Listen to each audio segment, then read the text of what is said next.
February is the parliamentary elections. We're all very excited.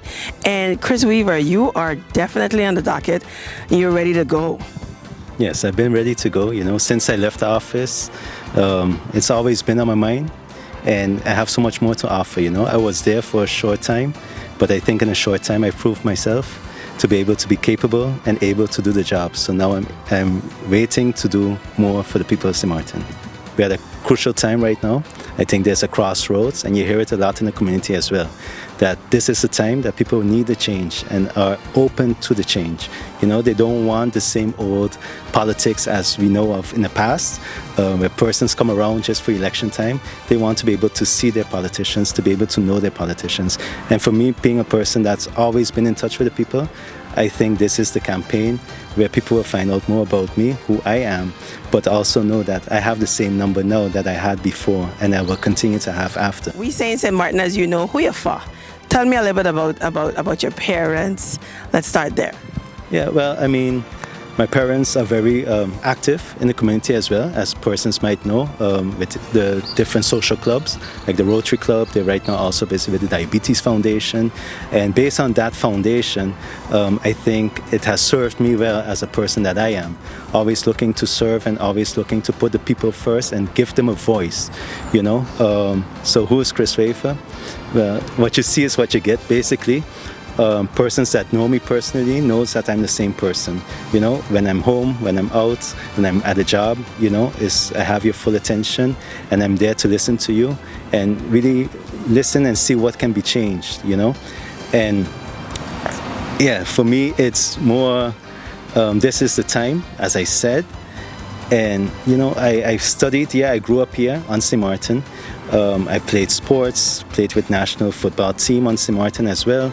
As a youth, encouraged that as well. I've always been active in that as well. When I was younger, I also wrote an article highlighting the need for promoting local athletes more. Because when you look in the newspapers, usually in the back page, all you see is the international athletes and stuff like that. And it's a shame that now, more than 20 years later, down the line, when I brought it to the attention, it's still the same case. It's only when our athletes perform big international, you'll hear one or two persons compliment them. But whereas the issue is we need to support them now from the grounds, and it starts with the facilities, it starts with everything, from corporate sponsorship, from government, being able to be involved with them as well. So for me, it's always been something that I look for to help persons. I've studied social work as well. So it is something in me to help individuals, to give them that voice, and where I can help them, that I will help them. And I think I surround myself with strong persons as well, that even if I don't know something, I know the contacts to be able to get the information needed or send the person in the right direction to be able to help them forward. Family always comes first above everything else. I know in certain job interviews when I just started, I always wanted a family. But I said, if something happens to my children, I'm leaving the premises, if needed, if it's emergency, and deal with the consequences after. For me, it's important to know that any organization I'm with, that comes first as well. And I feel I take the same approach as well. You said you would come back to politics, but to take the same approach as well when I'm in office, that when somebody's crying, we are St. Maarten family. So when St. Maarten family is in need, we put them first too. And of course, you are married. Tell me about your wife. Tell me about what does that mean to you to have that stable union, and what it can possibly mean when you're in office. No, it's definitely a plus, especially when you have a strong support system behind you. We've been married now for 13 years, going strong, 2 children. So definitely supportive, and to find that balance, And it's important to know that, because when I was in office, you have a lot of long hours, long meetings to make sure the country goes in a certain direction. And having a person at home that understands the needs of the country, and to know that what I'm doing is making a positive impact for the country, and to have that positive support home too, and encouragement, I think that's so important. Now, you mentioned when you were in office. Take us back to that time, Ministry of Vrami, correct? Correct. Yeah, I started, it was after Hurricane Irma. when the government fell, then they had a new change in government. And then under the Ministry of Romy, I was then the chef de cabinet for Minister Nicholas Gitterson. When he had to vacate, or when he decided to vacate office at that time, I was then proposed to be the next Minister of Romy. So I was there, if you say like a year and change as the chef de cabinet. And then afterwards, I was about 7 months as the Minister of Romy. And I think that being the chef de cabinet first gave me that solid foundation. And I think it's the connection you have with people to be able to make things move. And I think that also made it easier for me when I transitioned as minister to be able to continue a lot of things, but also having the vision and knowing what you want and how to incorporate it. Now, what sort of things did you make move? Because I do remember for your stint in office, you really were moving. Yes. One of the first things that we've done, I think it was my first day in office. I think I was sworn in on a Friday, and then the Saturday we took a tour by GB as well. And then afterwards, we already was starting to do the speed bumps.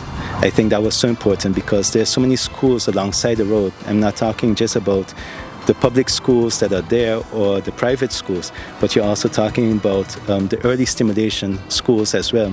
And I think most of them are located within a rural area where there's a lot of traffic. So I think it was so important to have those speed bumps there because at the end of the day, our children need to be safe when they go to school, and parents need to have a clear mind as well when they drop off their children and know that when they go to work that everything will be safe. So one of those things that I started one time was the speed bump project to ensure that there's safety in the school areas. And I also can recall, correct me if I'm wrong, the stoplights as well that was out for quite some time as well, correct? Yes, correct. There was the traffic lights that were there. What I did, because I know previous ministers also asked for the assistance of the school teacher who with the school students were able then to program it. And then what I did is incorporate the two. So have the teacher and then have the persons that were involved from the beginning to advise to make sure what's done is proper, and then also have the students experience how it's like and what's supposed to be. What headline has gotten your attention right now? If you had to select just one headline that has, captured your heart and has you aching for the people of St. Maarten, what would that topic be? Yeah, I think when we really look at it, I think the seniors right now, because they are suffering. And when we hear the complaints of the tax, especially when they're being taxed for their pension, and they already contributed so many years to this great country of ours. And I think that's something we need to eliminate. We need to eliminate tax on our pension for the seniors because they already were taxed from before while they were working, and contributing to this country. So there's many more ways where we can get income from our population than getting it from our seniors who have contributed so much. If tomorrow, right after elections in January, February, we hear that Chris Wever is moving into that Parliament building to fight for the people of St. Maarten, what are some of the things that you plan to do for your first maybe 100 days? Yeah. So when I get elected to Parliament in 2024, one of the first things, of course, is because we can only do so much alone. I think we need to ensure that when we have a strong coalition in place, when we are in government, that we ensure that the values that we uphold as a party and whoever we coalition with or not, if we get an outright victory, is upheld. And I think within 100 days, make sure that what we set out to do gets accomplished by communication, explaining the people of St. Maarten exactly what our plans are and what we're going to do, and also explain the priority list. Because at the end of the day, there are so many laws that are already in place in Parliament, but they're not being implemented the correct way or need to be adjusted in some minor tweaks. So I think we start there. Why reinvent the wheel? Because there's so many things that's happening already and so many laws in place, but it just needs a minor adjustment to be able to adapt to the current situation of St. Maarten, to be able to help the people of St. Maarten. Right. So we hear all these people talking about the laws they're going to create. You're saying, why not make sure that the laws that we do have are upheld? No, exactly. Because when we look at amendments taking place in some parliament some parliamentarians right now are saying, oh yeah, we amended so many laws and brought so many amendments. It's because there's already an existing law in place. So let's look at it and adjust where necessary and move forward. I got a phone call from Dr. Mercelina and we invited me to the office and we had a conversation, and it was really basically our two visions coming together as well and saying, okay, this is the direction we need to go.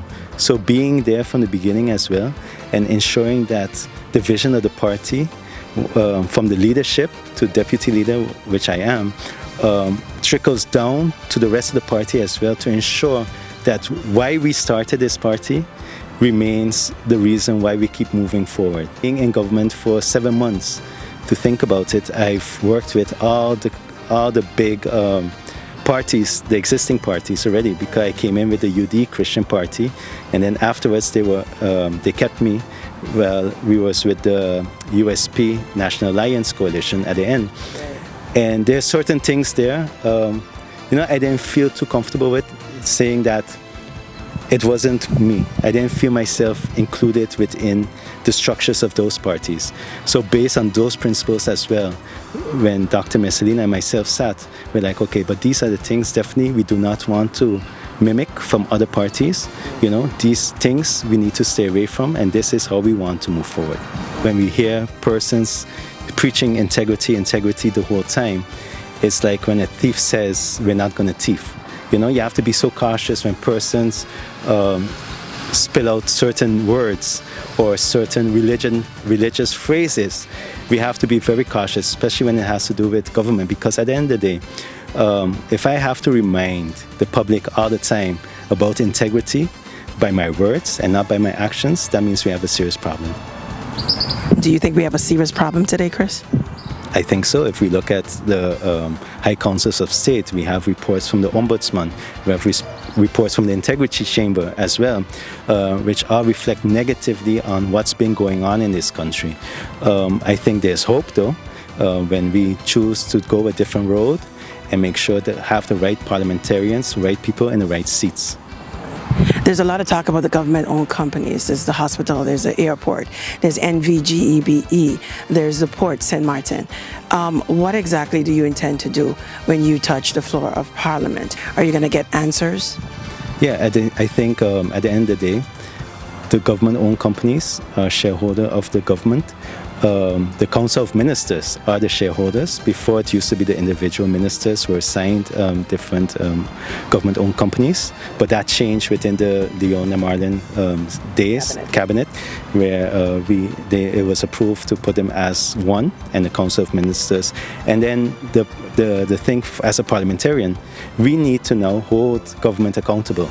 Quite often we look at who's in that seat and how we can benefit, and instead of holding the right persons accountable. And I think that's created a big mess that we are in right now. And once you do it with the right intentions and make sure that you know your role as a parliamentarian when it comes to the councils of ministers, that they are held accountable.